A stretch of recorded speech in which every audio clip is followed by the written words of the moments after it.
We wrote Spend Shift, how the post-crisis values revolution will change the way we buy, sell, and live. We're not just a couple of bald guys with positive attitudes. We're a couple of guys with some exciting things to talk about.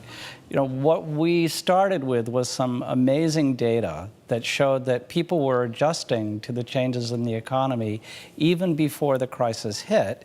And really what they were doing was making their lives better even as their budgets got tighter, which is a pretty astounding phenomenon. People were essentially returning to these core American values, these values like self-reliance, thrift, stewardship, kindness. Community. We should tell you a little bit about what we did. We used the foundation research, was with Brand Asset Valuator, the world's largest brand database, but we also went out around the country. Yeah, and this is where books become something more than a pile of data. The underlying dominant theme in the book is this movement from mindless to mindful consumption, and the fact that, consumers are actually really customers. What we're seeing are people that are willing to spend money against their values and they essentially vote, use their wallets as a form of self-expression. We interviewed nearly 50 companies in the book. We spent time in Brooklyn with Rob Kalin from Etsy.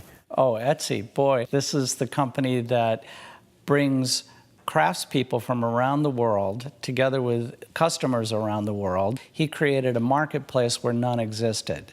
So that's a way of shifting spending, Absolutely. The spending power of millions of people around the planet to vendors who were laboring, in their little shops around the world and didn't have access to customers. There is a big crisis that's continuing, but I think that what people are discovering now that they're over the shock of the recession is that they're still standing. No matter how bad things get, we're going to find a way through, and I think we saw that in evidence in Detroit.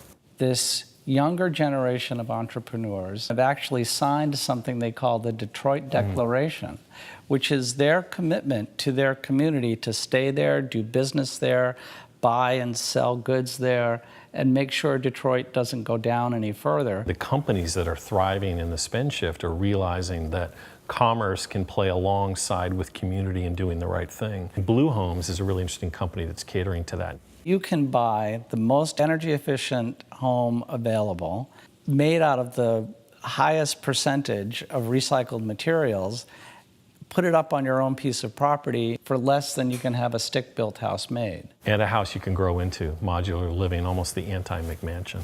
Doing well by doing good in a sustainable way. In Texas, we found this woman who was probably one of the first backyard egg farmers. She got a few chickens. And it turns out that this is a national trend. People are raising their own eggs, saving money, and actually feeling self-sufficient, better about their lives. Data showed that people were increasingly looking for kindness in their relationships in the marketplace. Up fourfold. This movement towards sort of neighborhoods and neighborhood goods, but also the idea of cooperative consumerism. We saw that kindness play out in Western Massachusetts with a really interesting phenomenon called Berkshires, a local currency that was kind of created by this community during the Great Recession as a way to sort of cope and thrive and stay connected between local merchants. You give them $100, you get the equivalent of $110 worth of Berkshires back. When people talk about returning, entering some new unfamiliar territory, what I think we uncovered was this sense that we're actually returning to these bedrock values that are very familiar.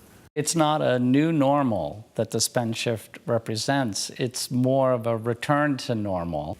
With spend shift, you not only get the data that tells you what's going on, but you have on-the-ground stories of people living the change that has taken place because of the Great Recession and proving that the consumer is adaptable, the modern business person is adaptable, and the future is not as dim as people fear.